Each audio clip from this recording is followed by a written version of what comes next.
CS231N 12번째 발표를 맡은 DSBA 석사과정 박재선입니다. 저는 세그멘테이션, 어텐션, 그리고 스페셜 트랜스포머에 대해서 발표하겠습니다. 차례는 다음과 같습니다. 문제 정의, 세그멘테이션, 어텐션, 스페셜 트랜스포머로 이어집니다. 먼저 이 강의에서 다룬 문제를 정의하고 시작하겠습니다. 컴퓨터 비전에는 크게 이렇게 4가지 태스크가 있습니다. 먼저 이미지 하나를 하나의 클래스로 할당하는 클래시피케이션, 그리고 이미지 하나의 내부에 있는 한 오브젝트에 대해서 클래스를 할당하고 위치를 찾는 로컬라이제이션, 그리고 이미지 내부에 여러 가지 오브젝트가 있어서 그 모든 오브젝트에 클래스와 클래스를 할당하고요. 그리고 위치를 찾는 게 바로 오브젝트 디텍션입니다. 그런데 이 로컬라이제이션과 오브젝트 디텍션 같은 경우는 이 오브젝트의 위치를 직사각형의 바운딩 박스로 찾습니다. 반면 이 세그멘테이션 같은 경우는 이 오브젝트 디텍션과 유사한데요. 내지는 로컬라이제이션과 유사할 수도 있습니다. 이 세그멘테이션은 위치를 직사각형이 아니라 이 불규칙적인 위치를 모두 찾는 것입니다. 오늘 다룰 문제 중에 하나가 바로 세그멘테이션인데요. 이 세그멘테이션에도 여러 가지 종류가 있습니다. 먼저 시멘틱 세그멘테이션과 인스턴스 세그멘테이션인데요. 시멘틱 세그멘테이션은 이미지의 모든 픽셀에 각 클래스를 하나씩 할당하는 겁니다. 반면 인스턴스 세그멘테이션은 각 인스턴스를 나누어서 픽셀의 라벨을 할당합니다. 그래서 한 클래스에 대해서 여러 개체를 구분할 수 있죠.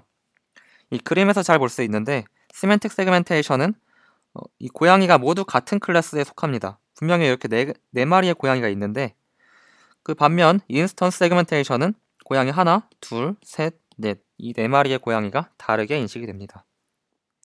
그리고 다룰 문제가 어텐션인데요. 어텐션은 한국어로 하자면 주시입니다. 일반적으로 우리가 앞서서 다뤘던 CNN은 이미지 전체를 이용해서 어떤 태스크를 수행하는 거였는데 모든 픽셀이 같은 중요성을 갖지는 않습니다. 태스크에 따라서 어떤 한 곳을 집중적으로 봐야 될 곳이 존재할 수 있는 거죠. 이게 바로 어텐션입니다. 이 뒤에 다룰 태스크 중에 하나인데요. 이 태스크는 이미지 캡셔닝인데 이렇게 이 문장을 생성하는 데 있어서 더 중요하게 봐야 되는 곳이 있다는 얘기죠. 이 A를 볼 때는 그러니까 관사 하나에 해당하는 관사어인 거죠. 얘는 이제 새 한 마리가 있다라는 의미에서 날개 2개를 봅니다. 그리고 버드 이 새 전체를 보는 거죠. 이런 식으로 이 각각 단어에 해당하는 영역을 집중적으로 보는 것이 어텐션입니다. 이는 머신 트랜슬레이션이라든가 이런 데서 또 텍스트 영역에서도 활발하게 이루어지고 있고요. 스페셜 트랜스포머 같은 경우는 인풋을 클래스를 잘 설명하도록 회전 혹은 평행이동 이런 공간적으로 변환을 하는 것입니다. 트랜스포메이션을 데이터에 기반해서 학습하는 것이 지금 이후에 다룰 이 논문입니다. 우리가 일반적으로 CNN에서 다루는 거는 어떤 직사각형 내지는 정사각형의 그리드를 그냥 순서대로 학습하게 되는데 지금 이와 같이 회전을 시킬 수도 있고요. 정말 좀 다양한 변형이 가능하게 됩니다. 세그멘테이션에 대해서 제대로 공부해 보겠습니다. 먼저 시멘틱 세그멘테이션입니다. 시멘틱 세그멘테이션은 앞에서 말씀드렸다시피 어떤 이미지가 있으면 모든 픽셀에 대해서 한 클래스로 라벨을 할당하는 것입니다. 이 고양이 4마리 중에서 이 각각의 픽셀들이 몇 번째 고양이에 해당하는지는 구분하지 않습니다. 그림으로 좀 표현을 해보자면 인풋으로 이 RGB에 해당하는 이미지 한 장이 딱 들어가면은 같은 위스와 하이트가 아웃풋으로 나오는데요. 이 채널 같은 경우는 클래스로 나옵니다. 그래서 이 뎁스 와이즈로 클래스를 구분하는 것이 바로 이 시멘틱 세그멘테이션이 되겠습니다. 먼저 가장 기본적인 알고리즘으로는요. 이 조그만 이미지 패치를 하나씩 추출해서요. 이 이미지 패치를 CNN으로 돌립니다. 그래서 클래시파잉을 하면은 이 센터 픽셀에 해당하는 이 픽셀에 클래스를 할당하는 것이 가장 기본적인 이 시멘틱 세그멘테이션 방법입니다. 근데 이 과정은 정말 비싸죠. 정말 이 윈도우가 계속 슬라이딩하면서 이미지 패치가 계속 슬라이딩하면서 하나하나 CNN을 돌리게 됩니다. 이거는 계산 복잡도가 굉장하죠. 그래서 중복되는 계산을 피하고자 오버피트에서 했던 그런 트릭들을 쓸 수도 있을 겁니다. 하지만 이로서는 한계가 있어요. 그 중에 대표적인 문제 중에 하나가 스케일 문제인데 이 같은 곡선을 보더라도 이렇게 조그만 뷰에서 보냐 내지는 이렇게 큰 뷰에서 보냐에 따라서 이 같은 선이 스케일에 따라서 코너일 수도 있고 어떤 라인일 수도 있어요. 여기서 보면은 이렇게 크게 보면은 확실히 우리가 코너라는 걸 알 수 있지만 지금 여기서 보면은 이 조그만 뷰로 봤을 때는 얘가 거의 직선에 가깝게 보일 수 있다는 얘기죠. 그래서 세그멘테이션도 스케일을 고려해서 판단할 필요가 있습니다. 그래서 이런 문제점들을 해결하고자 노력했던 연구들을 보도록 하겠습니다. 이 논문은 얀리쿤 교수 연구실에서 나온 논문인데요. 먼저 이미지가 들어갑니다. 이미지가 이 피라미드라고 하는데 이건 이제 뒤에서 설명하도록 하겠고요. 이 여러 가지 스케일로 먼저 바라보고 싶은 거죠. 그리고 이 같은 컨볼루셔널 네트워크를 쓰고 이를 통과시켜서 이 다른 스케일이 있지만 얘네들은 이제 업샘플링을 통해서 같은 위스 그리고 하이트로 만들어줘서 레졸루션을 좀 통일시켜 주고요. 이걸 이용해서 라벨링을 하는 게 이 패치 단위로 라벨링을 하는 게 이 논문입니다. 먼저 이미지 피라미드에서 먼저 말씀을 드리자면 필터링과 샘플링을 반복합니다. 좀 이미지에 익숙하신 분들은 알 수도 있겠는데 이 가우시안 피라미드 혹은 내지는 이 라플래시안 피라미드 이런 것들이 여러 가지가 있습니다. 지금 이 그림과 같이 보면 되는데 먼저 이 원본 이미지가 있으면은 여기에다가 가우시안 필터 혹은 이 라플래시안 필터 이런 걸 적용해줘요. 그 이후에 바로 적용해준 다음 이미지를 샘플링을 해서 이 2분의 1 레졸루션으로 만들어주고요. 여기에 또 마찬가지로 필터를 적용한 다음에 또 축소를 합니다. 이렇게 계속 쌓아가는 게 이 피라미드 형태가 되죠. 그래서 이미지 피라미드라고 부릅니다. 이 논문에서 사용한 것은 라플라시안 피라미드인데 라플라시안 피라미드는 이 라플라스 이퀘이션에서 이 모티베이션을 받아서 요런 혹은 요런 필터를 사용합니다. 이런 필터를 사용하면은 일반적으로 지금 이 그림과 같이 엣지가 어느 정도 엣지들이 검출되는 효과가 있어요. 좀 자세한 것은 위키피디아라든가 인터넷을 참고해 주시기 바랍니다. 그래서 이 320 곱하기 240의 패치를 피라미드를 만들어서 160 곱하기 120, 80 곱하기 60의 이미지를 생성합니다. 그게 이렇게 되고요. 이 쉐어드 파라미터로 CNN을 통과합니다. 이 CNN은 이 부분이 되겠죠. 이 피처맵 3개 중에서 가장 큰 피처맵에 맞추어서 업샘플링을 합니다. 이 업샘플링의 방법은 좀 이 논문에 구체적으로 나와 있지 않은데 일반적으로는 바이리니어 이 CNN 내지 이미지 기반에서 업샘플링하는 방법에선 바이리니어를 제일 많이 쓰는 것 같아요. 그래서 바이리니어 업샘플링을 쓰지 않았나 라는 생각을 하고 있습니다. 그리고 이렇게 업샘플링을 통해서 만들어진 이미지를 컨캐트네이트로 합니다. 그리고 이 컨캐트네이트 한 걸로 마지막으로 플리 커넥티드로 분류 문제를 해결하는 거죠. 이 한 픽셀은 로우 이미지에서 46x46 그건 여기에 해당하고요.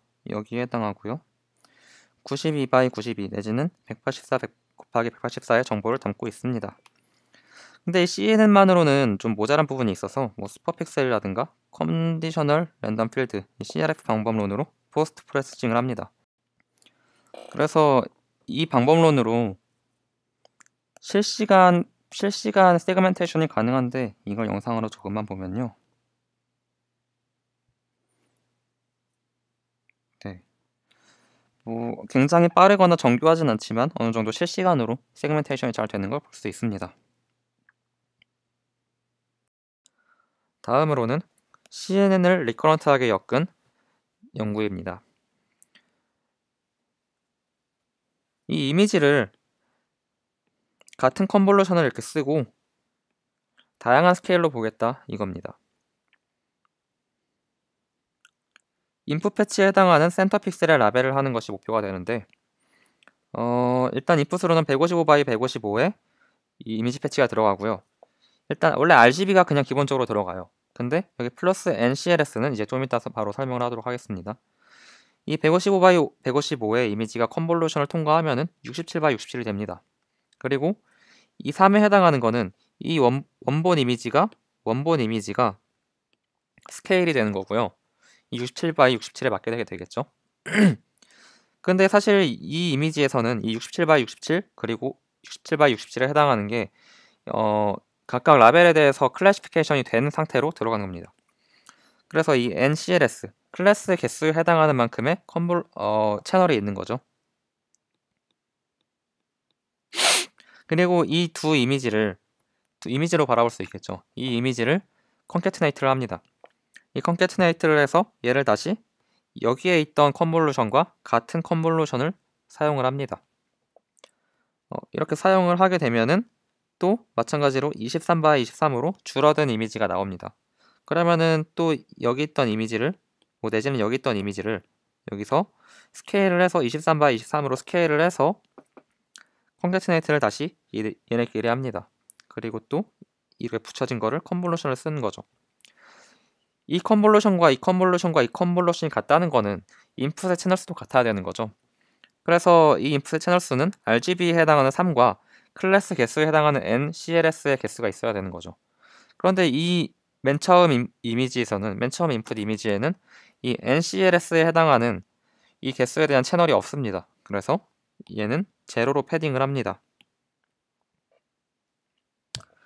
그리고 이게 픽셀 와이즈로 하고 싶은데 여기에서 여기 155에서 67로 이미지의 사이즈가 줄어들죠. 그래서 풀링마다 이제 다른 개수가 좀 줄어들다 보니까 이미지의 그리드 개수가 줄어들다 보니까 이에 해당하는 계산이 좀 여러 번 필요해지고 중복되는 계산이 계속 들어가게 됩니다.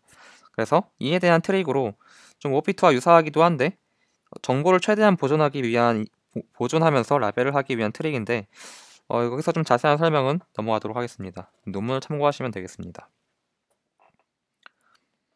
그 결과를 지금 이미지로 간단하게 나타내 보면은 먼저 인풋 이미지가 이렇게 있고요. 이 CNN1 같은 경우는 그냥 우리가 일반적으로 쓰는 CNN으로 그 윈도우 슬라이딩을 하듯이 하는 방법으로 돌린 세그멘테이션입니다. 그리고 이 RCNN2는 이 앞에서는 CNN을 3개를 써서 RCNN3이라고 써져 있는데 얘를 2번만 써가지고 RCNN2라고 나와 있습니다. 지금 이를 보면은 여기에서 본 세그멘테이션과 여기에서 본 세그멘테이션의 좀 방향이 다르죠.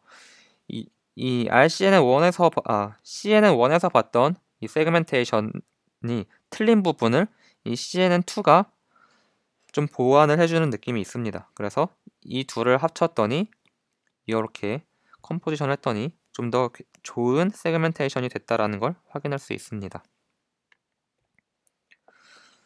네, 이제 이 뒤로부터는 이 컨볼루셔널 트랜스포즈, 디컨볼루션이라고 부르는 것에 대해서 이 디컨볼루션이 적용된 알고리즘들을 공부를 해볼 텐데 그렇기 때문에 이 컨볼루셔널 트랜스포즈가 어떤 것인지 좀 말씀을 드려야겠습니다. 이 강의에서도 말하지만 이 디컨볼루션이라는 말은 이 컨볼루션을 인버스 한다라는 표현이 좀 내포되어 있기 때문에 실제로 근데 이 디컨볼루션에서의 실제 연산은 이 인버스의 역할이 아니기 때문에 별로 여기서 강의를 하는 강의자도 좋아하지 않는 단어라고 하고 일반적으로 많은 연구자들이 이 저자들이 용어를 좀 바꾸길 바라고 있다고 하죠. 그래서 컨볼루셔널 트랜스포즈라고 부르는 게 좀 좋은 것 같습니다. 실제로 제가 이제 앞으로 말씀드리겠지만 이게 왜 이런지 말씀을 드리도록 하겠습니다. 얘를 어떻게 얘기하면은 러너블 어셈플링이라고 하는데요. 이 변수가 있고, 이 런이 가능한 트레이닝이 가능한 파라미터가 있고 그에 대한 업샘플링을 한다고 할 수 있는 거죠. 우리가 이 디컨볼루션을 먼저 생각을 해보려면 일반적으로 우리가 쓰는 컨볼루션의 이 역연산이라고 좀 보고 싶은 거죠. 그렇다 보니까 먼저 우리는 컨볼루션의 연산에 대해서 한 번 더 생각해 보는 거에서 시작을 합니다. 이 인풋이 4x4고 3x3 컨브가 스트라이드 1, 패드 1로 돌아간다고 치면은 이렇게 볼 수 있죠. 이렇게 파란색에 해당하는 직사각형에 이 컨볼루션 필터가 하나가 들어간다고 치면은 요렇게 하나의 픽셀로 정보가 종합이 됩니다. 마찬가지로 이 빨간색 정사각형이 이 윈도우 여기에서 슬라이딩을 하면은 요렇게 이 한 픽셀로 종합이 되죠. 그래서 결국에는 아웃풋이 4x4가 나옵니다. 반면 스트라이드가 2가 된다고 하면은 마찬가지로 이 파란색 정사각형은 요렇게 파란색 점으로 통합이 되고요, 정보가. 이 빨간색 정사각형은 빨간색 점 하나로 정보가 종합이 됩니다. 스트라이드가 2이기 때문에 여기 하나, 여기 한 칸을 건너뛰고 이렇게 돌아가게 됩니다. 그러면 이제 이 반대 역연산으로 우리가 생각을 해볼 수 있는 거겠죠. 이 파란색 점 하나를 이렇게 파란색 직사각형 하나로 업샘플링을 하는 겁니다. 그리고 요 빨간색 점 하나는 이렇게 큰 정사각형 하나로 업샘플링을 하는 거죠. 그래서 발생하는 이렇게 겹쳐지는 부분이 생길 수 있는데, 이 겹쳐지는 부분은 서메이션을 하는 게, 우리가 앞에서 컨볼루션 할 때도 겹쳐진 부분은 서메이션을 하지 않습니다. 겹쳐지는 부분이라기보다는 정보를 종합해서 서메이션을 하게 되지만, 이것도 마찬가지로 이 서메이션을 하나를 생각할 수 있다는 거죠. 그래서 이 디컨볼루션, 컨볼루셔널 트랜스포즈는 이런 개념으로 우리가 접근할 수 있습니다. 강의자도 얘기를 하지만 이 논문의 어펜딕스에 굉장히 좋은 설명이 있습니다. 이 디컨볼루션에 대해서. 이게 왜 컨볼루셔널 트랜스포즈라고 얘기를 하면 좋냐라는 겁니다. 일단 원디컨볼을 한번 떠올려 볼게요. 이 그림도 마찬가지로 이 논문에서 가져온 겁니다. 이 원디컨브가 있을 때 이 먼저 인풋이 5개짜리가 들어간다고 하고 컨볼루션의 커널 크기도 5개라고 하겠습니다. 그리고 패딩을 2개씩 넣을게요. 그러면 얘는 1 곱하기 9가 되죠. 그리고 이 웨이트가 이렇게 하나씩 내려간다고 치고 이 빈자리는 다 0이라고 쳤을 때 얘는 9 곱하기 5가 될 겁니다. 그래서 이 매트릭스를 1 곱하기 9, 9 곱하기 5 이렇게 계산을 하면은 실질적으로 우리가 원하는 1 곱하기 5의 하나의 그 벡터가 나오거든요. 사실 이 원디멘셔널 컨볼루션을 돌리는 거는 이렇게 매트릭스 멀티플라이를 하는 것과 이 매트릭스와 이 매트릭스의 멀티플라이를 하는 것과 동일하다는 결론이 나오거든요. 이건 한번 직접 보시는 분들은 직접 해보시면 좋을 것 같고, 네, 이 관점에서 보면은 이제 다음 장에서 이 원디 컨볼루션의 트랜스포즈와 같은 효과를 내올 수 있다는 거죠. 지금 이 앞에 있던 계산을 그리고 디컨볼루션에서 앞에 했던 계산을 이 반대로 보면은 이렇게 되어 있는 것과 이렇게 앞에서 봤던 이 매트릭스를 트랜스포즈를 시켜서 매트릭스 멀티플라이를 하는 것과 같은 효과를 볼 수 있습니다. 그렇기 때문에 이 디컨볼루션은 이 컨볼루셔널 트랜스포즈가 되는 거죠. 이 스트라이드 2일 때도 마찬가지로 생각을 할 수 있습니다. 여기서 2칸씩 비우는 걸로 이 컨볼루션을 생각을 한다고 치면은 이것도 마찬가지로 이 매트릭스 멀티플라이로 볼 수 있고요. 이 업샘플링에서는 사실 스트라이드가 2일 때가 맞는 거죠. 얘가 2입니다. 이 2인 게 맞는 거죠. 그렇다고 했을 때는 얘가 이 트랜스포즈 된 걸로 연산을 할 수 있다는 겁니다. 여기 중간에 하나씩은 좀 띄워주는 게 일단 이 디컨볼을 할 때 맞게 되고요. 그래서 컨볼루셔널 트랜스포즈라는 게 정말 좋은 단어가 된다라고 생각이 듭니다. 이거는 여기 가시면은 이런 그림을 볼 수 있는데 여기에서는 이 픽셀 하나가 이렇게 나누는 효과가 나지만 정보를 나누는 효과가 나지만 실질적으로 이 픽셀의 관점에서 보면은 이 픽셀의 정보와 이 픽셀의 정보가 종합되는 거거든요. 그렇게 생각을 하면은 실질적으로 얘가 인풋이고 이게 아웃풋일 때 이 윈도우가 이런 식으로 슬라이딩 한다고 볼 수 있습니다. 네, 이거는 한번 생각을 좀 혼자서 고민을 해보셔야 될 것 같고, 이 웹페이지에는 이런 다양한 컨볼루션 연산들이 시각화가 잘 되어 있습니다. 그 다음으로는 이 세그멘테이션에서 어느 정도 터닝 포인트를 맞게 되는 Fully Convolutional Network입니다. 패치와이즈 세그멘테이션, 우리가 앞서서 한 것들은 다 패치를 뽑아서 그 한 점으로 다 세그멘테이션을 하는 거예요. 한 점에 라벨링을 하는 방식으로 세그멘테이션을 했죠. 이 방법은 정말 계산량이 많고 비효율적이라는 게 일단 문제 제기입니다. 이 Fully Convolutional Network, FC 줄여서 FCN이라는 걸 제안을 하는데 이 모든 레이어를 컨볼루셔널 레이어로 대체를 합니다. 이 앞에서 얘기했었던 이 Fully Connected 레이어를 컨볼루셔널 레이어로 대체하는 거는 앞에서 나왔었죠. 네, 그와 같은 방법으로 이 Fully Connected 레이어를 없애는 겁니다. 그리고 이거의 장점은 뭐냐면은 인풋 사이즈에 제한이 없어져요. 이 인풋 사이즈에 제한이 생기는 거는 Fully Connected 레이어 때문에 생깁니다. 그리고 하나 지적을 해줄 게 있다면은 이 렉처 노트에서는 이 부분에 러너블 업샘플, 그러니까 앞에서 정의한 컨볼루셔널 트랜스포즈가 있다고 하는데 엄밀하게 얘기하면 이 부분은 아니고요. 이에 대해서는 좀 이후에 얘기하도록 하겠습니다. 이 논문에서는 뭐 이런 다양한 구조의 CNN을 사용했는데 가장 좀 보편적으로 얘기하기 편한 VGG를 이용해서 설명을 하겠습니다. 이 FCN을 사용하면은 어느 해당하는 오브젝트가 어디에 있는지 대략적으로 알 수 있어요. 그게 어떤 얘기냐면은 먼저 일반적으로 우리가 CNN을 사용을 하면은 이미지 하나에 클래시피케이션을 할 때 사용하면은 이런 이미지가 적당한 사이즈의 고정된 사이즈의 이미지가 들어가면은 이 이미지가 어떤 클래스에 속하는지 얘기를 해줍니다. 반언을 합니다. 지금 여기에선 이 가장 높은 거는 태비캣이라는 걸로 되어 있네요. 지금 딱 봐도 고양이죠. 그런데 이렇게 큰 사이즈의 이미지가 한 번에 들어가서 컨볼루션이 돌면은 이 fully connected가 컨볼루셔널라이제이션이 됐기 때문에 이 1000개의 채널에 해당하는 이 1000개의 채널이면서 클래스에 해당하겠죠. 여기에 해당하는 이 직사각형 직육면체의 박스가 나오는데 이걸 시각화를 한다고 했을 때 이 태비캣의 히트맵은 이 색깔이 빨갈수록 가장 그 해당하는 지점에 고양이 태비캣이 있다라는 얘기겠죠. 그 지점은 이 부분으로 찍히죠.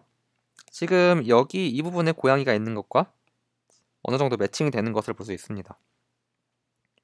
그래서 이거를 잘만 이용하면은 세그멘테이션이 바로 될 수 있겠다. 이게 바로 이 논문의 이 연구의 아이디어가 되는 거죠. 그래서 그런데 만약에 이 결과만을 이용한다면 정말 이 픽셀이 지금 굉장히 계단 현상이 큰 걸 볼 수 있죠. 이 코알스한 피처만을 사용하게 되는 겁니다. 그래서 이거를 좀 다양한 스케일의 관점에서 보기 위해서 이 스킬 스트럭처라는 걸 또 제안을 합니다. 이게 이 논문의 가장 큰 프레임워크를 잘 보여주고 있는 건데 이 이미지가 일단 큰 사이즈의 이미지가 이렇게 들어갑니다. 그래서 뭐 컨볼루션, 풀 이렇게 다양하게 거쳐 나가고요. 일반적으로 우리가 그리고 방금 앞에서 봤던 거를 따르면은 이 여기까지 들어와서 얘가 클래시피케이션이 일단 일어나겠죠.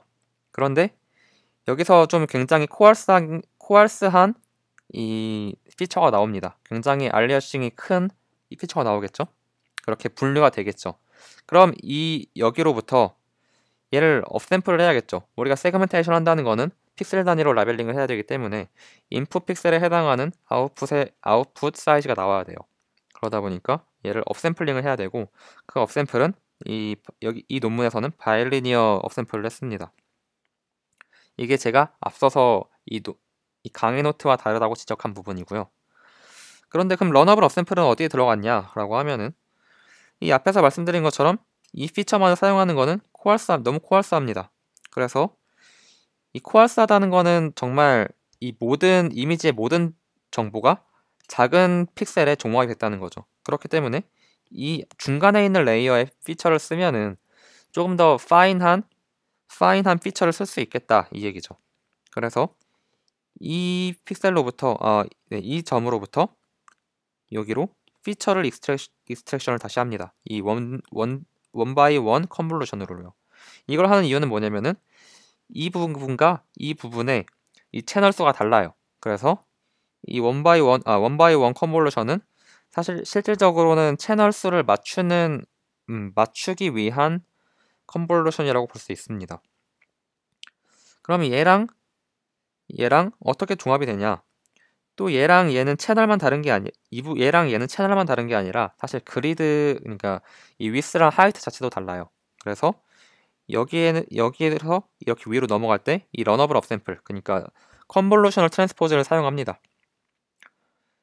이렇게 채널과 하이트 위스가 다 맞춰졌습니다. 그러면은 여기에서 이 채널 와이즈가 아니라 엘러먼트 와이즈로 서메이션을 합니다. 그렇게 해서 네 여기 조금 앞에 위에 있던 것보다 조금 파인한 이 피처 셋이 만들어졌습니다. 그러면은 만약에 여기서 끝낸다고 치면은 여기에서도 저기 바일리니어 이 업샘플링을 통해서 이 피처 인풋에 해당하는 하이트와 위스에 맞게 업샘플을 합니다.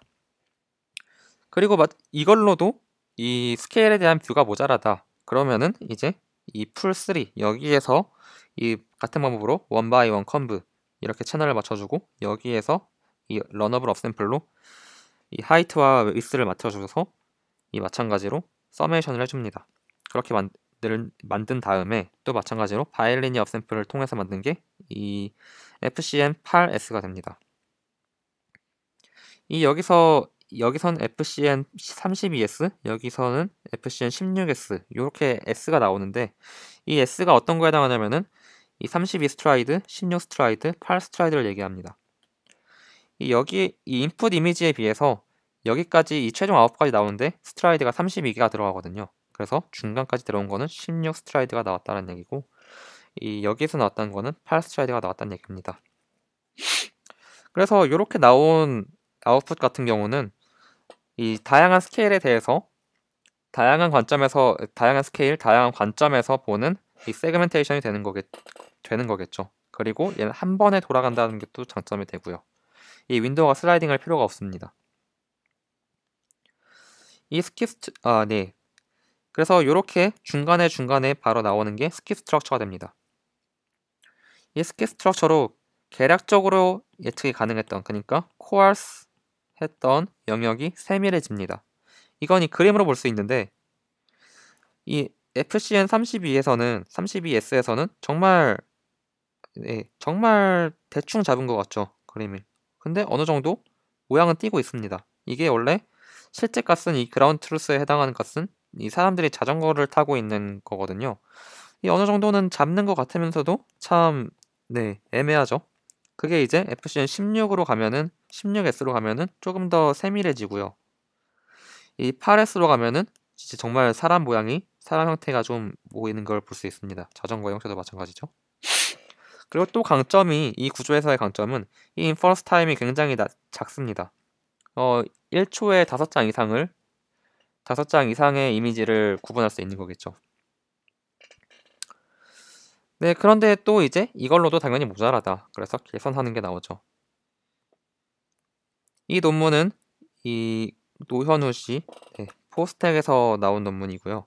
이 FCN의 한계를 지적합니다. 일단 이 스킵 스트럭처로 다양한 스케일을 본다고 하지만 실질적으로 인풋으로 들어가는 거는 한 가지 스케일인 거죠.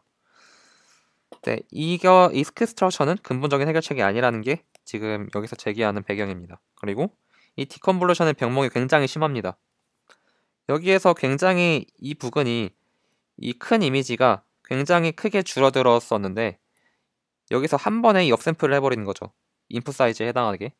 이 32S 같은 경우는 여기에서 여기 업샘플하는 게 곱하기 32의 업샘플을 하는 겁니다. 이거는 직관적으로 사실 뭐 증명 같은 게 되는 건 아니지만 이제 직관적으로 이거는 정말 큰 문제가 있을 것 같다. 이게 좀 느껴지죠. 그래서 이 논문에서 시도한 것은 이 피처 익스트랙터 부분을 거울상으로 하는 디컨볼루셔널 네트워크를 만드는 겁니다. 이 컨볼루션 네트워크는 피처 익스트랙터의 역할을 하고요. 이 디컨브넷은 쉐이프 제너레이터 내지는 디코더의 역할을 할 수 있게 되는 거죠. 장점으로는 이 스케일이 자유롭다고 합니다. 사실 이 정보가 종합되는 게 있고 또 이 종합된 정보가 다시 퍼져나가는 게 있는데 이 과정에서 스케일은 자연스럽게 고려될 것이라고 가정을 하는 거죠. 그리고 컴플렉시티가 좀 낮다고 합니다.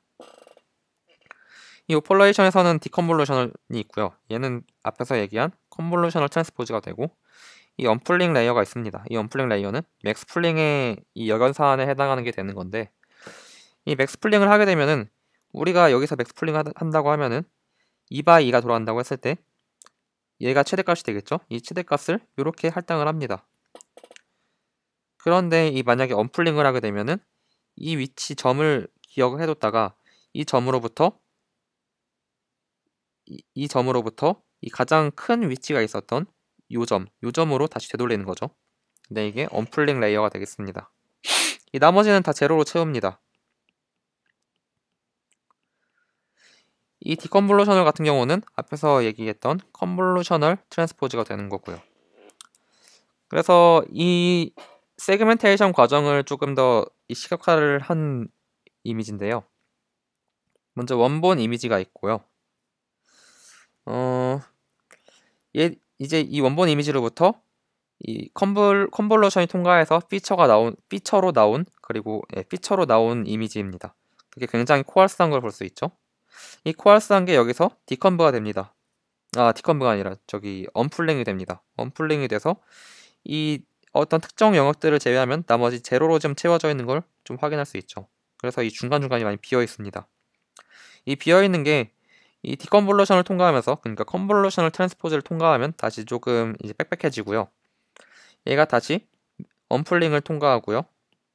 이게 계속 반복을 합니다. 이 반복하면서 반복을 계속 하죠.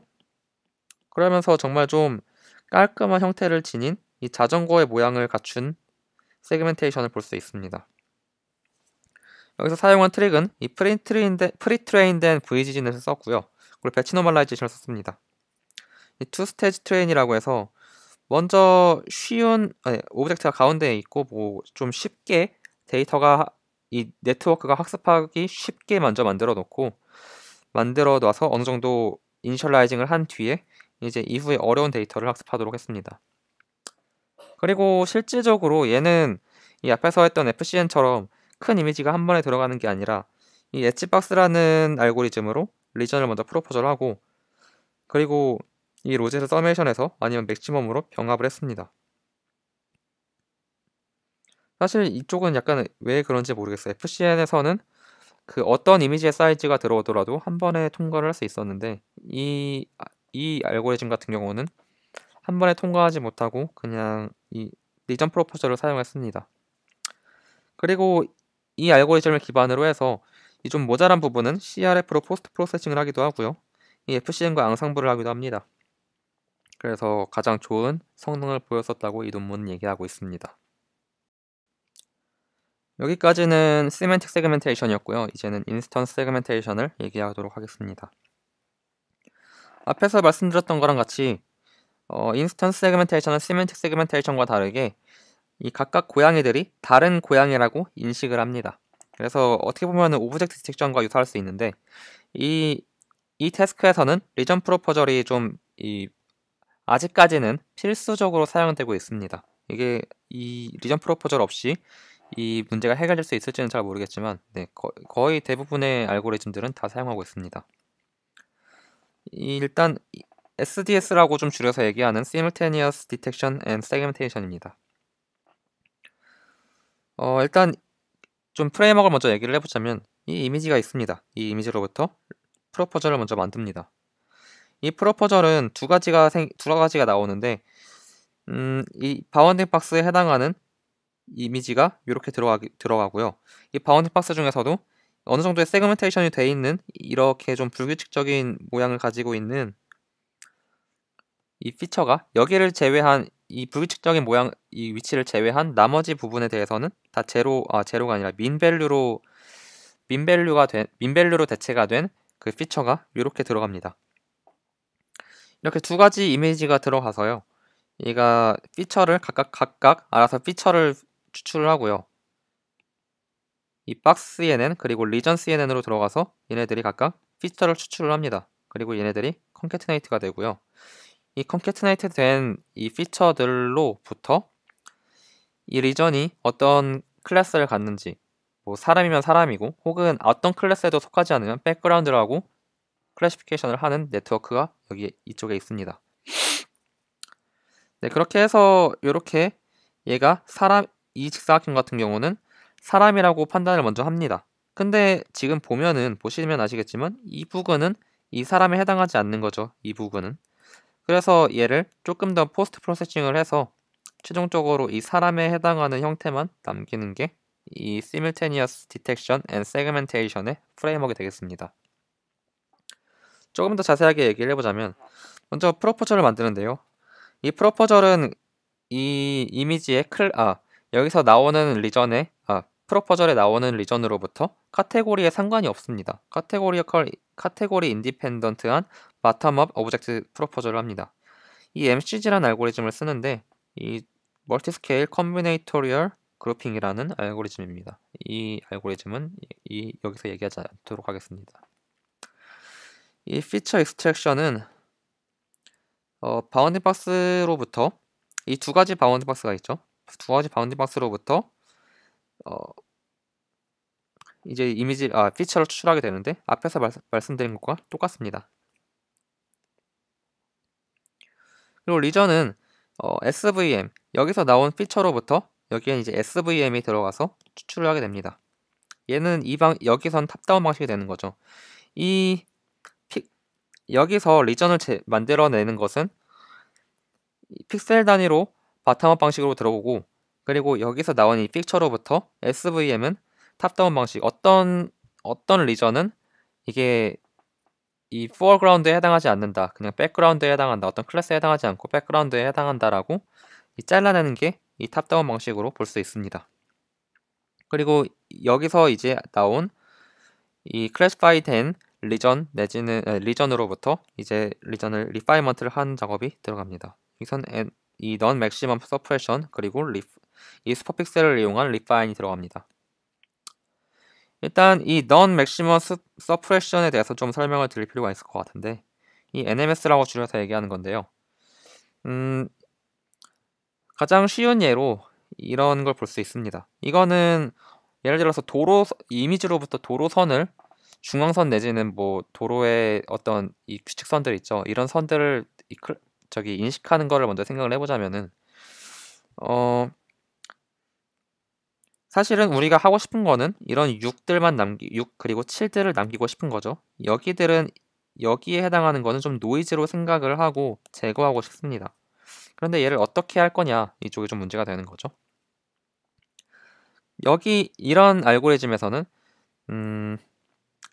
이렇게 있을 때 여기에서 최대값에 해당하는 것, 이 점으로부터 이 점이 이 센터에 있는 이 점이 이 주변으로부터 최대값에 해당하냐, 최대값에 해당하지 않냐, 이걸 알아보는 겁니다. 실제적으로는 이렇게 좀 다시 볼게요. 이렇게 보게 되고요. 이 5는 주변에 3, 4가 있지만 실제로 여기 6이랑 7이 있기 때문에 최대값이 아니죠. 그렇다는 건 그래서 얘는 지워버립니다.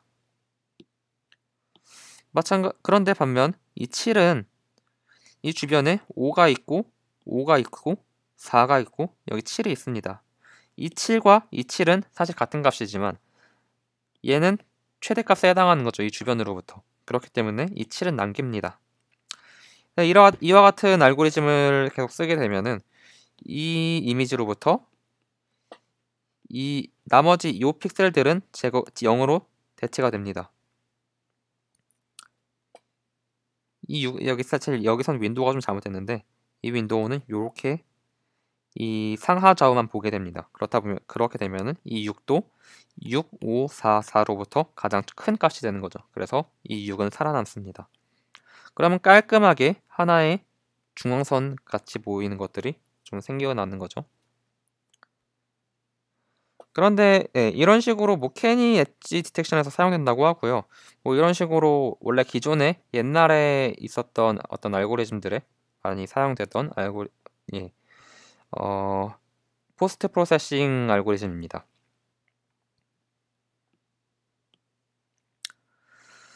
그런데 여기 오브젝트 디텍션이라든가 이 인스턴스 세그멘테이션에서도 좀 사용이 되는데, 여기에서는 실질적으로 윈도우를 사용을 할 수는 없겠죠. 윈도우가 아닌 IOU를 이용해서 NMS를 적용을 합니다. IOU가 어느 정도 이상이다라고 하면은 그 이상의 애들을 이 NMS의 적용 범위로 볼 수 있는 거죠. 그래서 이렇게 만약 요렇게 돼 있고 요렇게 돼 있는 바운티 박스를 찾았다. 그러면은 얘가 이 어떤 충분한 IOU 이상이다라고 하면은 얘네들을 하나로 합치거나 이 하나로 합칠 고려 대상이 되는 거죠. 네, 그리고 이 SDS를 조금 개량한 하이퍼 칼럼입니다. 저자는 같고요. 네, 이거 좀 간단하게 얘기하자면은 사실 이거는 스킵 스트럭처와 비슷합니다. 일단 이 컨볼루션이 이렇게 돌아가고 네, 이 중간 거를 좀 컨볼루션을 넣고 업샘플링, 이 업샘플링은 바이리니어에 해당합니다. 얘는 1x1 컨보에 해당하고요. 이 둘을 동시에 적용하면 사실상 거의 컨볼루셔널 트랜스포즈와 유사한 효과가 나온다고 합니다.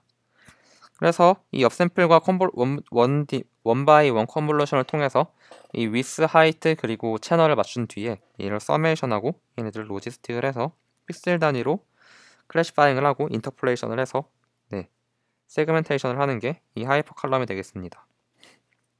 네, 이거는 이 연구는 여기서 넘어가도록 하겠고요. 사실상 네, 이 강의가 나왔을 때만큼은 이 알고리즘이 거의 최고였던 것 같아요. 일단은 여기서 좀 굉장히 유명한 이 케이밍 해가 있습니다. 이 사람이 같이 도왔던 논문으로 실질적으로 지금은 이제 얼마 전에 이 마스크 RCNN으로 이 알고리즘을 더 개선한 것 같아요. 저도 아직 이거 읽어보지 않아서 확신할 수는 없지만, 네. 이렇게 겹칩니다. 저자가. 이 페스터 RCNN의 저자가 많이 겹칩니다. 그렇다는 거는 굉장히 유사한 알고리즘이라고 볼 수 있고요. 여기서의 핵심은 이 리전 프로포절과 세그멘테이션을 통합을 한 겁니다. 이 페스터 RCNN도 마찬가지로 페스트 RCNN과 리전 프로포저를 하나의 네트워크로 통합을 한 게 이 큰 장점이었죠. 그래서 여기서 얘기하는 거는 멀티태스크 카스케이드라는 이 구조를 만든 건데 여기서 페스트 RCNN에서 이 리전 프로포저 네트워크를 쓰고 네, 이런 걸 이제 앞으로 설명드리겠습니다. 얘를 줄여서 MNC라고 얘기합니다. 리전 프로포저 네트워크를 썼고요. 엔드 투 엔드 러닝이 가능합니다. 이 카스케이드가 이 우리말로는 폭포에 해당하는데 그는 왜 폭포라는 이름을 지었나 하고 보면은 사실 이 그림 때문인 것 같아요. 우리 태스크 1, 2, 3이 있는데 이 태스크 2를 하기 위해선 1이 있어야 되고 3을 하기 위해선 2가 있어야 됩니다. 그래서 여기서 이렇게 데려가는 게 폭포 같다고 해서 이 카스케이드라고 지은 게 아닌가라는 생각을 합니다. 먼저 이 논문에서 얘기하는 거에서는 이 인스턴스 세그멘테이션은 이 세 가지 업무로 디컴포지션이 가능하다는 거예요. 이 인스턴스를 먼저 이 디퍼런시에이팅 하는 작업이 있어야 되고요. 디퍼런시에이팅 한다는 건 여기서 미분하는 게 아니라 구분한다는 거겠죠. 이 클래스 어그나스틱하게 이 바운딩 박스를 잡습니다. 네, 그러니까 얘는 리전을 제한한다는 얘기죠. 그리고 이 마스크를 에스티메이팅 합니다. 이 바운딩 박스로부터 이 오브젝트에 해당하는 픽셀들이 어디이냐 그거를 잡아주는 게 이 에스티메이팅 마스크입니다. 그리고 여기서 만들어진 이 마스크로부터 카테고라이징을 하는 게 이제 마지막 작업으로 들어가게 되죠. 근데 이 위 태스크는 순서대로 이루어져야 돼요. 먼저 이 바운티 박스가 있어야지 그 바운티 박스로부터 마스크가 만들어질 수 있는 거고 이 마스크가 있어야지 이 마스크가 뭔지 카테고라이징을 하는 게 가능한 거죠. 그래서 코살 캐스케이드라고 얘기도 하고요. 그래서 방금 말씀드린 거를 이제 하나로 통합된 이 네트워크를 설명을 좀 해보자면 먼저 인풋이 들어갑니다. 이게 컨볼루션을 통과해서 이 피처가 익스트랙션이 되고요. 그 중에서 어느 정도 일부 이 바운드 박스에 해당하는 게 제한이 됩니다. ROI 풀링으로 제한이 되죠. 이 ROI 풀링으로 또 이 ROI 워핑 뭐 내지는 풀링으로 이게 네 나오는데요. 이게 FCN이 들어가면서 FCN이 아니죠. 이 fully connected 레이어가 들어가면서 얘가 마스킹을 합니다. 픽셀 레벨로 마스킹을 합니다. 이 마스킹을 한 다음에 이 마스킹 된 피처와 같이 이 ROI 풀링된 피처와 결합을 해가지고요. 이 결합된 게 fully connected를 또 통과하면서 얘를 카테고라이징을 합니다. 이 마스크가 사람에 해당하는 건지 뭐에 해당하는지 이게 바로 나옵니다. 이 faster RCN, 이 바운드 박스를 어떻게 제한하느냐 먼저 보는 건데, faster RCN에서 썼던 이 리전 프로포절 네트워크를 그대로 가져옵니다. 앵커 이 RCN의 리전 프로포절 네트워크 RPN에 이 앵커라는 개념이 있죠. 이 한 점으로부터 제한할 수 있는 맥시멈 이 프로포절 개수가 되는 건데, 이 K가 있고요. 이 한 점으로부터 일단은 기본적으로 앵커 박스를 몇 개를 만듭니다. 그리고 이 앵커 박스로부터 실질적으로 로컬라이제이션 한다고 볼 수 있죠. 여기에 뭐 이런 직사각형들을 또 해당하게 만들어내고요. 이게 바로 이 프로포절된 바운딩 박스가 되겠습니다.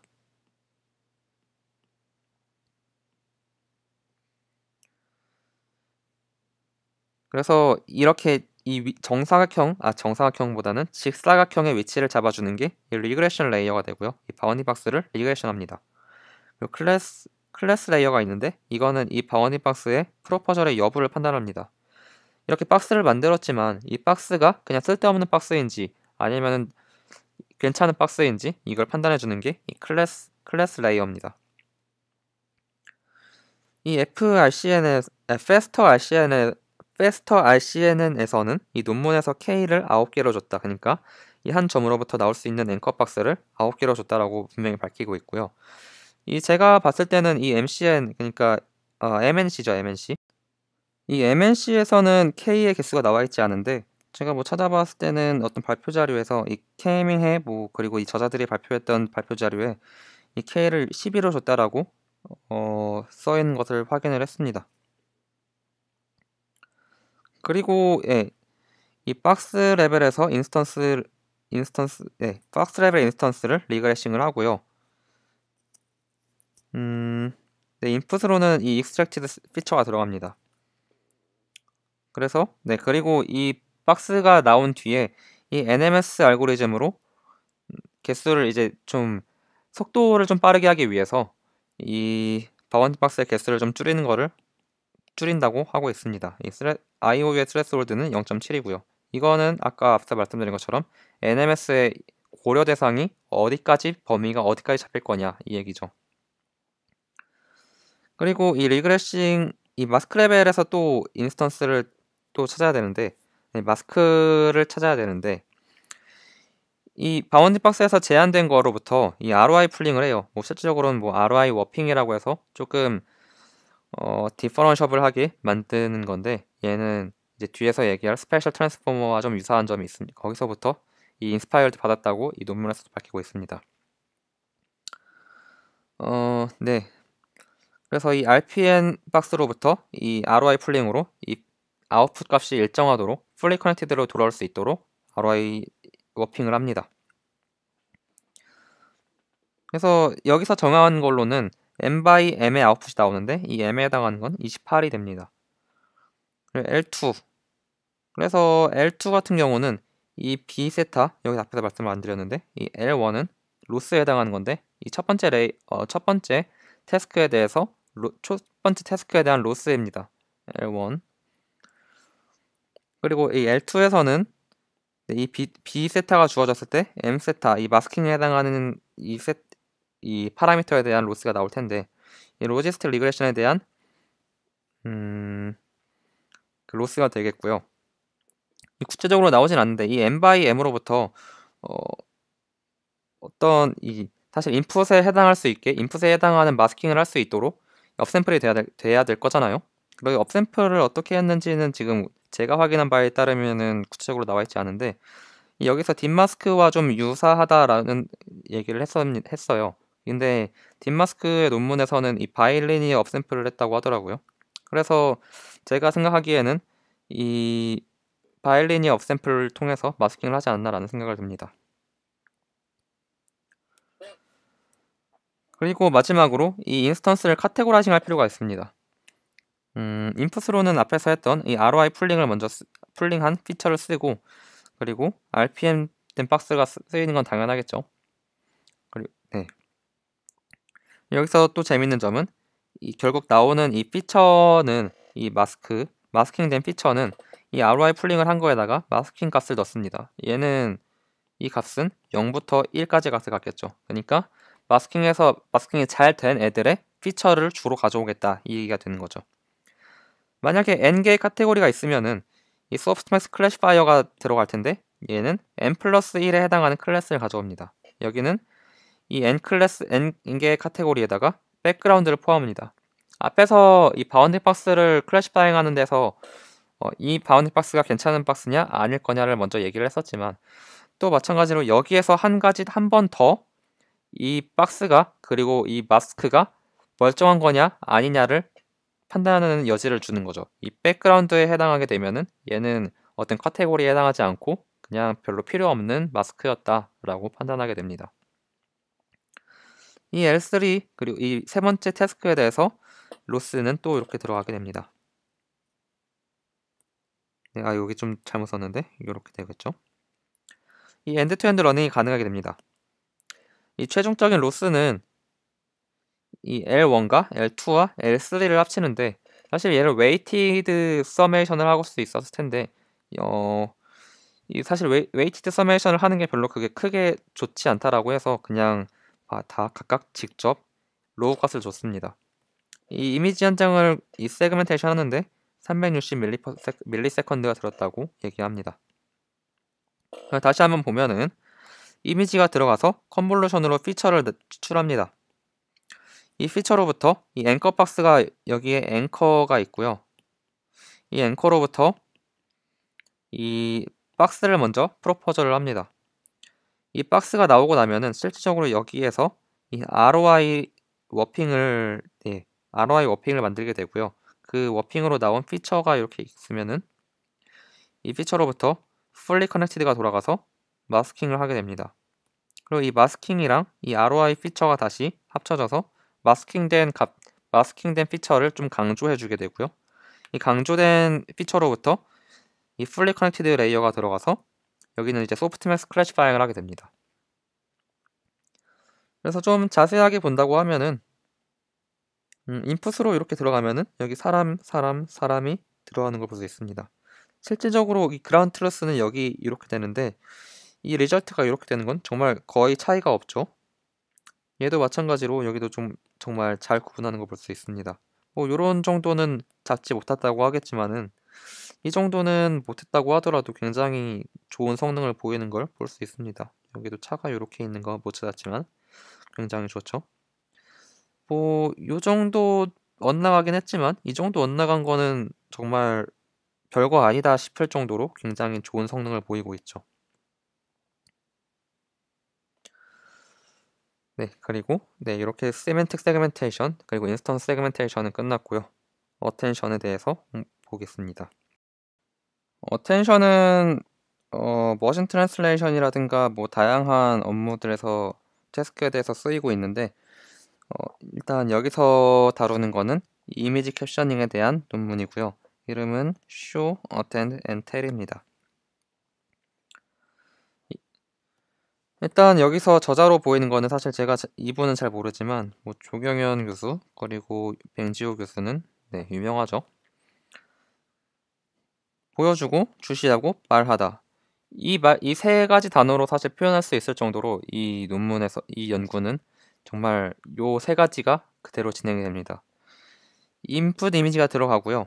이 인풋 이미지로부터 컨볼루셔널 레이어로 이 피처가 익스트랙트 된 다음에 이 익스트랙트 된 이 피처 맵으로부터 이 LSTM이 들어가고 이 LSTM이 어텐션이 들어간 이 컨볼루셔널 피처가 들어가고 이로부터 이제 캡셔닝이 제너레이팅 됩니다. 좀 설명할 단어들, 용어들이 많은데 일단은 앞에서 나왔던 이 익스트랙티드 된 피처는 이 A에 해당합니다. 여기에서 L은 피처맵의 크기고 D는 피처맵의 차원인데, 그러니까 이 I가 이 L이 뭐 그리드가 H 곱하기 뭐 위스라였다고 하면은 이 L은 H 곱하기 W가 되는 거죠. 그리고 캡션 이 Y가 우리가 생성할 단어입니다. 단어 그리고 이 문장이 되는 겁니다. 이 이 볼드체로 되어 있는 I가 이 단어 하나하나가 되는 거고요. 이 Y는 이 단어들의 시퀀스가 되는 문장입니다. 그리고 어텐션 모델이라는 거는 요런 애들이 조합돼 가지고 이제 어텐션이 되는데, 이 멀티 퍼셉트론 레이어로 이 AI와 히든 레이어에 해당하는 HT-I가 들어오면은 이로부터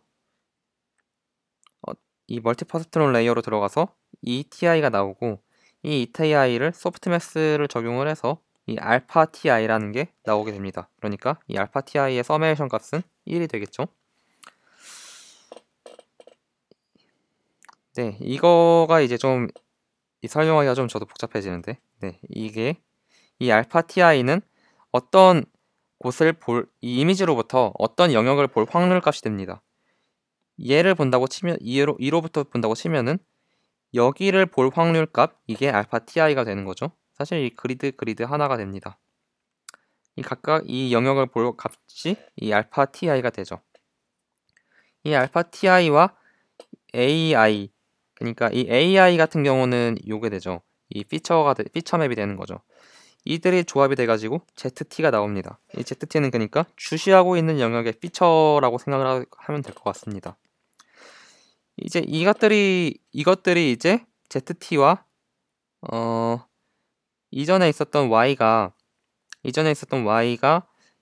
이 LSTM에 계속 들어가게 되는 그 인풋이 되는데요. LSTM의 구조는 안다고 가정하도록 하겠습니다. 그러면은 이 ZT, 여기서 이 어텐션으로부터 나온 ZT와 E는 인베딩 되는 거고요. 이 Y가 인베딩 되는 게 같이 인풋으로 들어갑니다. 그러니까 현재 시점에서의 ZT와 인베딩된 이전 단어가 여기로 인풋으로 들어가고요. 그리고 이전 그 히든 스테이트가 인풋으로 들어가서 이 LSTM이 작동하게 됩니다. 그러면 이제 이 아웃풋으로부터 Y도 나오고요. 그러면 이제 또 하드 어텐션과 소프트 어텐션이 있는데, 먼저 하드 어텐션에 대해서 말씀드리자면, 이 앞에서는 얘는 소프트 어텐션이고요. 얘가 하드 어텐션이 됩니다. 좀 보자면은 하드 어텐션은 이 딱 한 점을 보고 있는 것을 볼 수 있죠. 반면 소프트 어텐션은 좀 다양한 영역을 봅니다. 넓은 영역을 보는 것을 알 수 있습니다.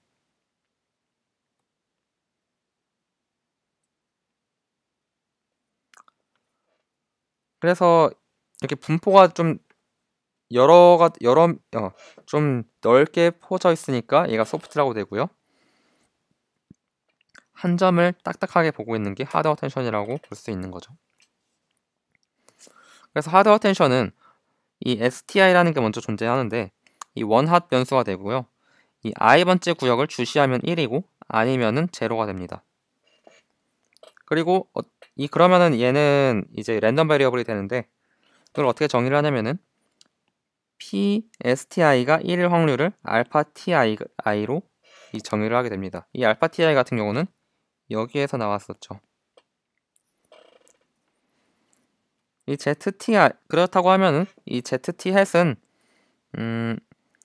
이 얘가 ST가 활성화된 영역의 그 피처만을 사용하게 됩니다. 이 한 영역을 제외하면은 나머지는 0이 되는 거니까 이 한 영역만 활성화가 되겠죠. 그렇게 했을 때 로스는 이와 같습니다.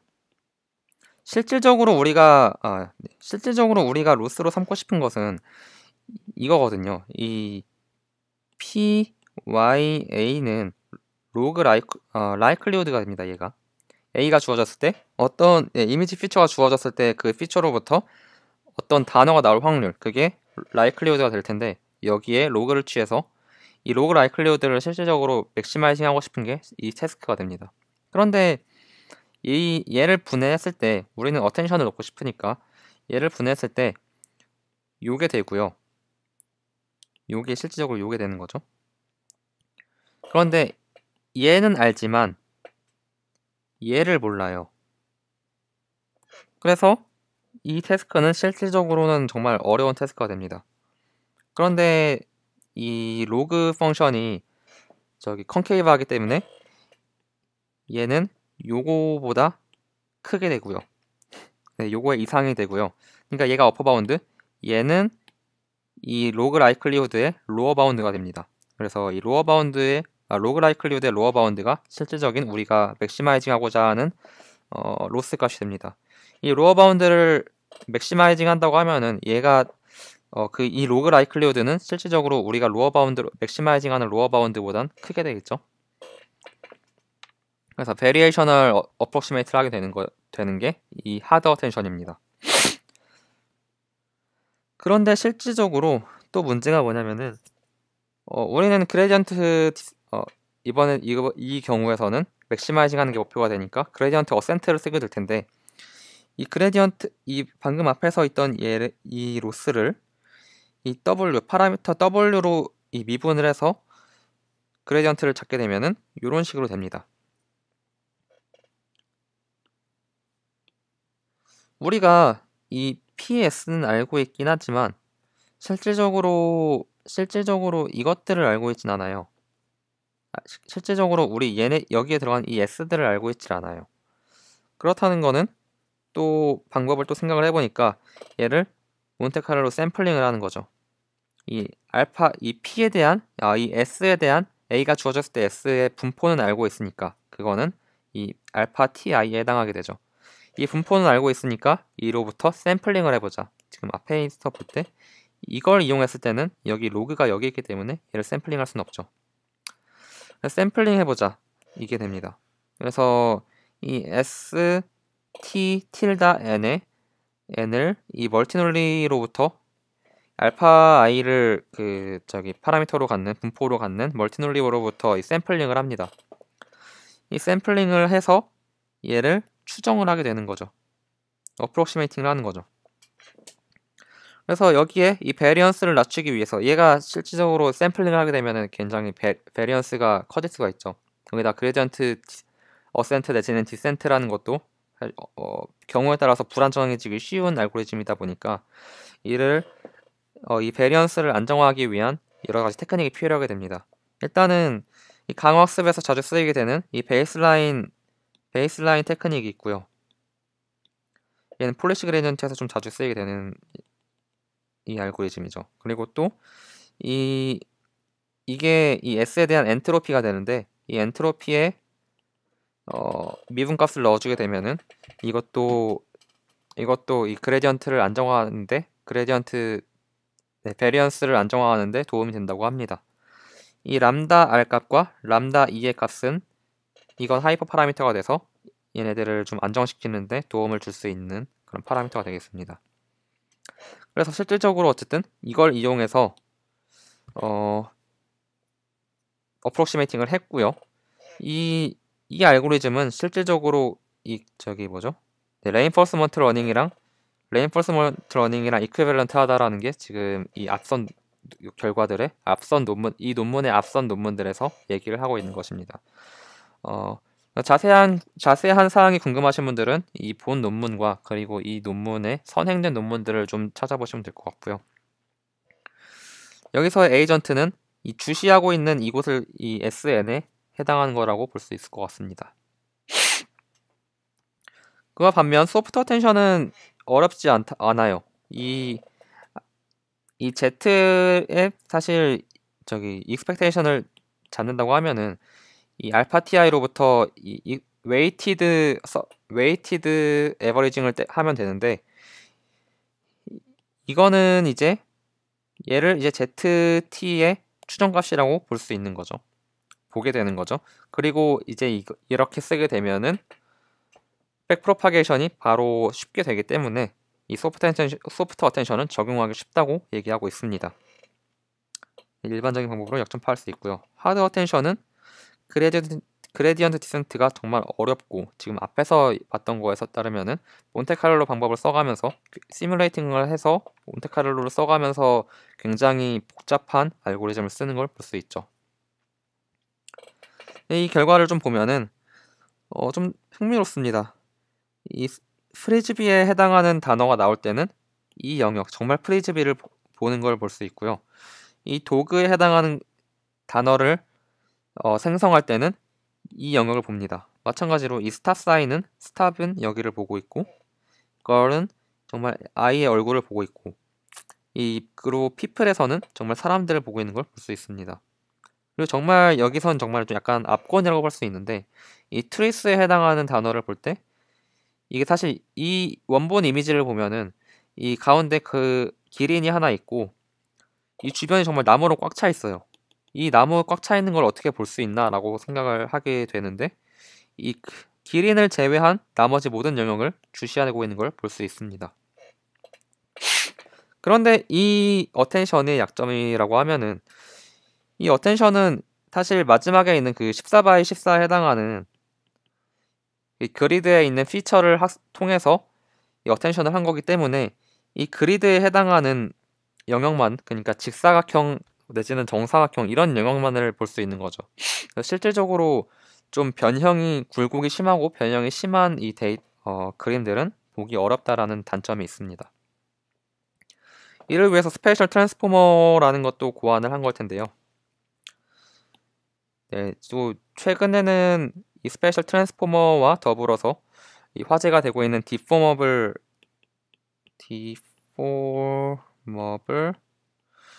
저기 컨볼루셔널 네트워크가 지금 최근에 많이 핫한 걸 볼 수 있습니다. 이때는 아마 이게 정말 대단한 논문이었을 거라고 생각이 들고요.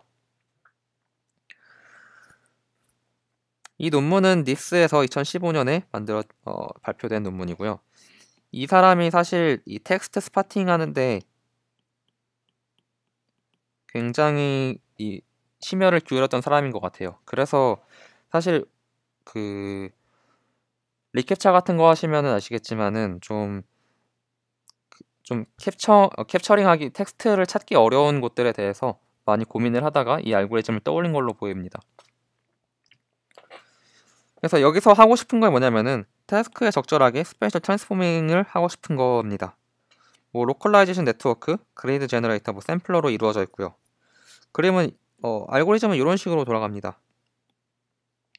일단 일반적으로 나온 이 컨볼루셔널 피처가 있죠. 일반적으로 CNN은 직사각형, 정사각형의 이 정보들을 바로바로 조합을 하게 돼요. 그런데 이 조합하는 거는, 그렇다는 건 이 한계가 있는 거죠. 실제로 이 그림과 같은 게 있을 때 이렇게 좀 특정 영역에 이 중요한 정보들이 몰리는 경우가 있고요. 우리가 알고 있는 이 숫자는 사실 이런 식으로 봐야지 얘는 5인 것 같죠? 우리가 사람이 봤을 때는 얘가 5라는 거를 이렇게 자연스럽게 회전을 하면서 생각을 하기 때문에 어렵지가 않은데, 사실 컴퓨터가 얘를 이렇게 회전해서 보게 만드는 건 정말 쉽지가 않죠. 그래서 일반적으로 많이 하는 것들은 데이터 어그멘테이션을 뭐 회전 변환을 한다거나 내지는 이 플립을 한다거나 뭐 이런 다양한 방법으로 어그멘테이션을 하고 크라핑을 해서 데이터를 더 넣고 그 방법으로 더 분류 성능을 높이는 방법들을 많이 씁니다. 그런데 만약에 이게 학습이 잘 된다라고 하면은 굳이 그렇게 다양한 피처들을 다양한 관점에서 볼 필요가 없이 그냥 잘 추정을 해서 이렇게 요 부분을 알아서 크라핑을 하게 만드는 거죠. 얘도 마찬가지로 여기 좀 노이즈들이 들어가 있지만은 이거에 다 상관없이 이런 6을 잘 뽑아내게 하면은 우리가 원하는 6의 모양을 볼 수 있는 거죠. 그 과정이 그래서 이 A와 A에 해당하는 영역이 여기가 되겠습니다. 그러면은 이 A로부터 일반적인 A로부터 여기 이제 이 fully connected라든가 아니면 CNN에 해당하는 네트워크가 들어가서 이 세타의 파라미터를 찾아내고요. 이 세타로부터 어떤 그리드를 만들어냅니다. 이 그리드가라는 거는 요런 거죠. 요런 거를 요렇게 뺏어날 수 있게 그리드를 만들어서 샘플링을 잘 하고 이렇게 아웃풋을 내는 게 요 아웃풋을 내서 이 U로부터 트랜스포밍 된 피처가 이 V가 되겠습니다. 이 로컬라이제이션 앞에서 말씀드린 것처럼 요 세 가지로 구성이 되어 있는데, 그래서 이 로컬라이제이션 네트워크를 먼저 말씀을 드리겠습니다. 이 U라는 피처로부터 이 FLOC 이 로컬라이제이션 네트워크를 통과해서 세타가 나오게 될 텐데, 이거는 이 FLOC 같은 경우는 어떤 네트워크가 될 수도 있어요. 이 리그레션에 해당하는 어떤 네트워크도 될 수 있습니다. 뭐 풀리 커넥트가 될 수도 있고 내지는 CNN이 될 수도 있습니다. 그거는 뭐 경우에 따라서 원하는 대로 사용하면 되는 거고, 그러면 이 세타가 나왔을 텐데 이 세타로부터 그리드를 제너레이팅 할 필요가 있습니다. 이 그리드 제너레이팅은 어떤 디퍼런셜을 한 어떤 변환도 다 가능하다고 이걸 설명하고 있습니다. 그래서 여기서 얘기하는 것, 예로 들어주는 거는 먼저 아핀 즉 트랜스포메이션이 있습니다. 얘는 어떻게 보면 리니어 트랜스포메이션에서 좀 더 나아간 트랜스포메이션이라고 볼 수 있는데, 리니어 트랜스포메이션은 일반적으로 정사각 형렬을 많이 쓰고요. 사실 정사각 형렬일 필요는 없지만요. 보통 리니어 트랜스포메이션에서 중요한 지오메트릭하게 중요한 성질이라고 하면은 로테이션이 있고 저기 리플렉션이 있고요. 그리고 저기 스트레칭이 있죠. 스트레칭 혹은 컨트랙션.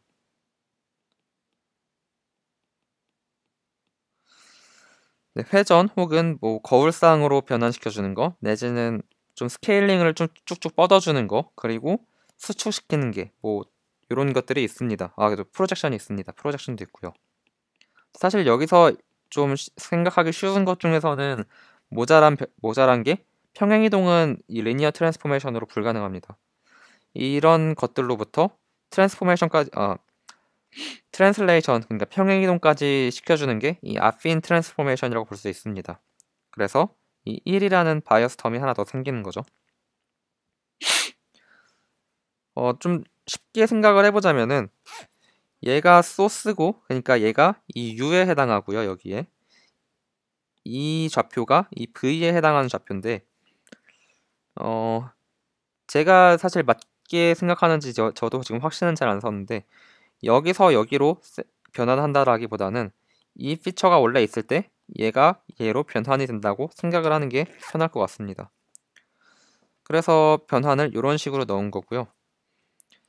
이런 애가 있을 때 얘로부터 얘가 요렇게 뭐 요렇게 되는 아핀 트랜스포메이션이 만들어진 게 현재 데이터라고 얘기를 하는 게 되겠죠. 그래서 좀 더 이제 좀 컨스트레인이 걸린 아핀 트랜스포메이션을 생각을 해보면은 이 A 세타가 요렇게 된다고 했을 때 이 S와 S가 일치한다는 거는 저기 어떤 X축과 Y축이 있을 텐데, 이 X축과 Y축이 회전되거나 뭐 리플렉션 되거나 이런 건 전혀 없고요.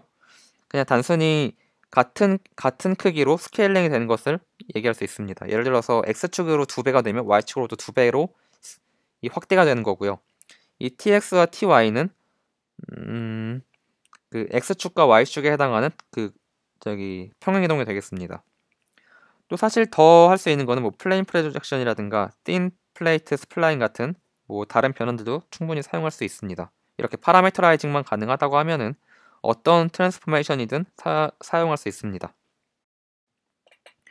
샘플러 같은 경우는 앞에서 그 변환한 것들이 이 아웃풋에 나올 점들을 이 인풋에서 만약에 이런 식으로 매칭된다라고 하면은 이 점은 어디로부터 이 정보를 종합해야 되는가, 또 이 점은 또 어떤 점으로부터 정보를 종합해야 되는가, 또 이 점은 어떤 점으로부터 정보를 종합해야 되는가, 그거를 확인해주고 그거를 좀 잘 해주는 게 샘플러의 역할이라고 볼 수 있습니다. 이 VIC 같은 경우는 XIT, YIT에 해당하는 점의 이 값을 얘기하는 거고요. 그에 대응되는 거는 이 XIS, YIS가 되겠죠. 이 UNMC 같은 경우는 이 해당하는 채널에서 여기 이 하이트에 해당하는 N 그리고 위스에 해당하는 M이 X좌표가 해당하게 됩니다. 이 K와 이 파이 같은 경우는 이 샘플링 하는데 들어가는 이 함수가 되겠습니다. 그래서 예를 들어서 바이리니얼 샘플링 커널 같은 경우는 이 파이 X와 이 K가 이런 식으로 들어가게 되고요. 얘도 마찬가지로 이렇게 들어가게 됩니다. 이거는 정말 쉽게 디퍼런셔블하다는 걸 확인할 수 있는데 단순히 U에 대해서 UNMC에 대해서 미분한다고 하면은 요게 사라지게 되고요. 이 XIS에 대해서 미분을 한다고 하면은 네, 이 부분이 없어지고 요게 들어가게 됩니다. 그 결과로 나오는 게 이 표와 같은데요. 이 스페셜 트랜스포머를 쓴 게 ST에 해당합니다.